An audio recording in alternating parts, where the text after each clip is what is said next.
Hello everyone, welcome to your Karnataka LMS Namma Shakti Namma Bhavishya program initiated by Department of Collegiate and Technical Education. This video concerned about the subject organizational behavior for the management students. I'm Ranjita BR. Today, I'm starting a new chapter that is group dynamics. Group dynamics. So in this session, we are going to see what is the meaning of group dynamics and definition and types of groups.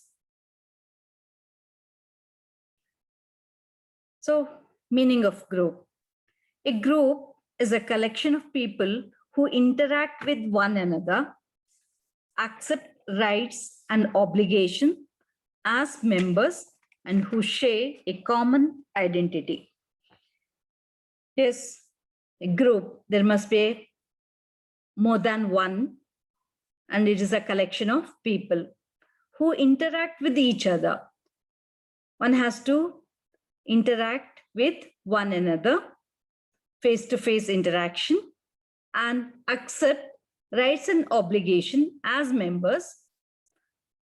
In the group, they will have the rights as well as obligation as members, and who share a common identity.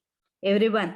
So when we say that final BCom students, so it's a group of final year students who will share a common identity as final BCom students. So they will have a rights and obligation as well as they interact with one another. That is the meaning of group.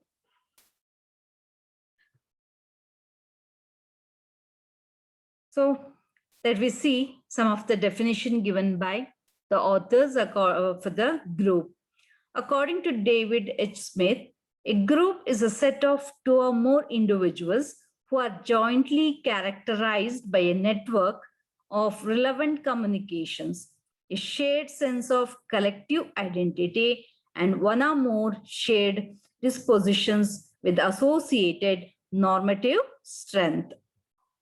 So according to Marvin Shaw, a group is two or more persons who are interacting with one another in such a manner that each person influences and is influenced by each other person. It's a very beautiful and marvelous definition about the group.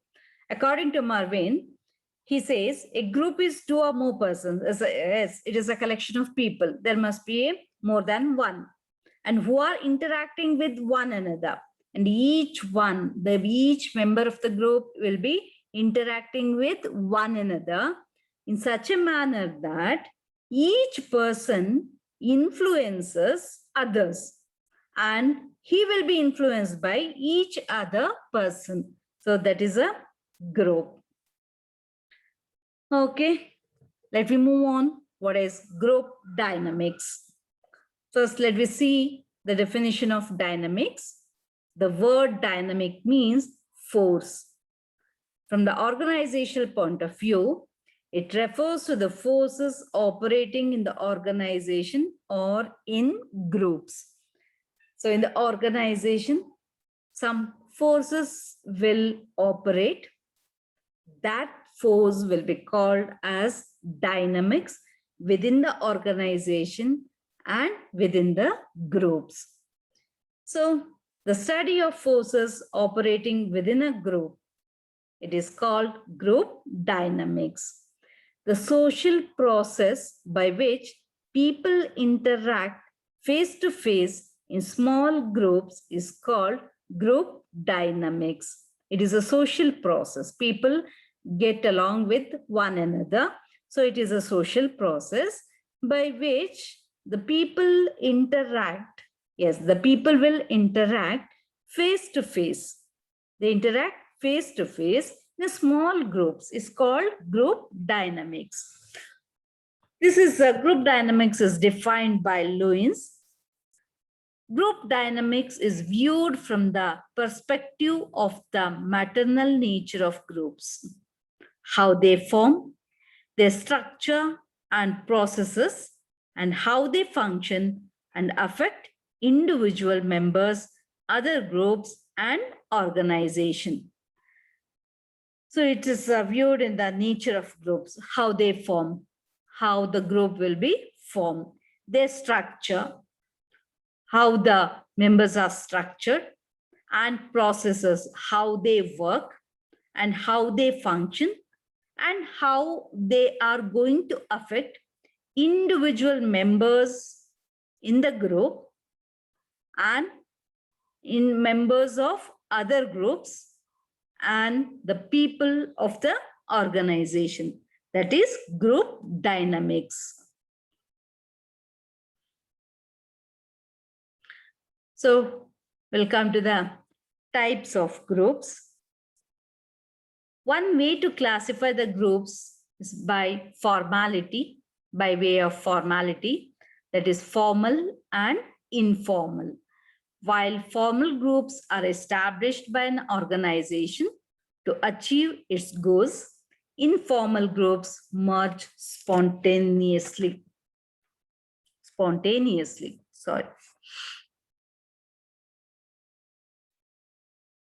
Okay. Formal groups. See, on the basis of the social behavior of people in the organization, the psychologists and sociologists identified several types of groups. Each of these can be found in the organization. However, we classify them as formal groups and informal groups. Formal groups are those groups defined by the organization structure with designated work assignments and establishing tasks. In formal groups, the behavior that one should engage in are stipulated and directed towards organizational goals. Some of the features of these formal groups are like this. It is a part of organizational structure. Formal groups are part of the organizational structure. These groups are created consciously by the management itself, deliberately and consciously designed and formed by the management. And this pattern of communication is defined and rules are laid down to regulate the behavior of the members of the groups. So communication link is given, defined, clear-cut definition defined will be there. And the rules are laid down to restrict the behaviors of the group members. Maybe these groups may be permanent in the form of top management, like board of directors, staff groups, etc. And they may be in the form of temporary committee, like task force, etc. So it is a consciously and deliberately formed groups by the management. And the communication is well defined and rules are laid down for the strict behavior of the members of the group should adhere to the rules laid down. So this is called as formal groups. It may be take the form of command groups, task force, and committees. So let us see what is informal groups. Informal groups are alliances that are neither formally structured nor organizationally determined. So these groups are natural formation in the work environment that appear in response to the common interest of the organization members, such as self-defense, work assistance, and social interaction. Say these groups are natural formation because they work together, they work in one organization. So, and it may be in response to the self-defense. So to protect themselves from the management, from the supervisors, and work assistant to help one another, or in the social interaction, they can be formed in the organization. The features are like this, are formed by the members these informal groups are formed by the members of such group by themselves. It is not created by the management. On their own, they create these informal groups. It is also spontaneously, it will be created because of the social interaction within the people, between the people. And based on these groups are based on common interests, language, taste, caste, religion, background, any maybe whatever may be the reason, they form because of all this they will form the groups. The groups exist outside the formal authorities system and without any rigid rules. It is because it is not deliberately not created groups. It is a social groups. They exist even outside the formal authorities. Though officially unrecognized, groups exist in the shadow of formal structure as a network of personal and social relation which must be respected by the management. These groups have their own structure with their own leaders, followers, group goals, social roles, and working patterns. It is more flexible than the formal groups. Rules are laid down, rules are given, procedures have be given, but it is not in a written form. It will be in unwritten. Since these groups concentrate on the personal contact between the members, they represent human side of the enterprise as compared to the technical side represented by the formal groups. So these are some differences between formal groups and the informal groups, and meaning and what the formal groups means and informal groups. So let me see the types of groups under the formal groups. Number one, that is command groups. So the broadly we classify groups into formal and informal. Under the formal groups, some of the groups like command groups. These are specified by the organizational chart and often consist of a supervisor and subordinates that report to the supervisor. As a market research firm, CEO and the research associates, so under him. It is like one supervisor will be there, and under him some subordinates will be there, and these subordinates will report to the supervisor or CEO. This is called command groups. And task groups. Task groups consist of people who work together to achieve a common task. Members are brought together to accomplish a narrow range of goals within a specified time period. Task groups are also commonly referred as task forces. The organization appoints members and assigns the goals and tasks to be accomplished. Members are grouped together to form one group that will be called as task force, task group. And these group will be given some work, and they have to complete it, accomplish it, and it is till the accomplishment of the work, those task groups will be exist. After the work completes, these task force will be removed. So it is deliberately management will form a group for accomplishment of accomplishment of particular tasks. That is called task groups. Then functional groups or committees. A functional group is created by the organization to accomplish specific goals within an unspecified time frame. For the task force, there will be time frame will be there, but here for the functional groups, there will not be any time frame. Functional groups remain in existence after achievement of current goals and objectives. Marketing department, customer service department, or accounting department, and so on. So this is called functional groups or committees. Okay, let me move on to the informal groups. We already know what is informal groups. And under the informal groups, there are some sub-classified into interest groups. Interest groups usually continue over time and may last longer than general informal groups. Members of interest groups may not be part of some organizational department, but they are bound together by some other common interest.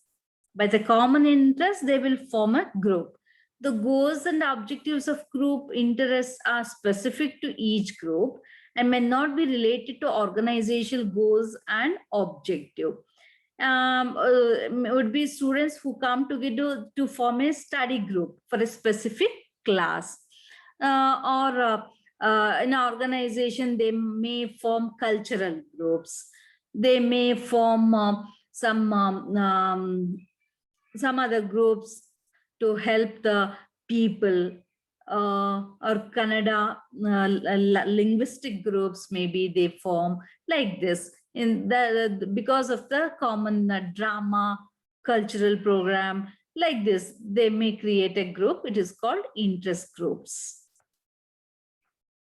Then friendship groups, who enjoy similar social activities, political beliefs, religious values, or other common bonds.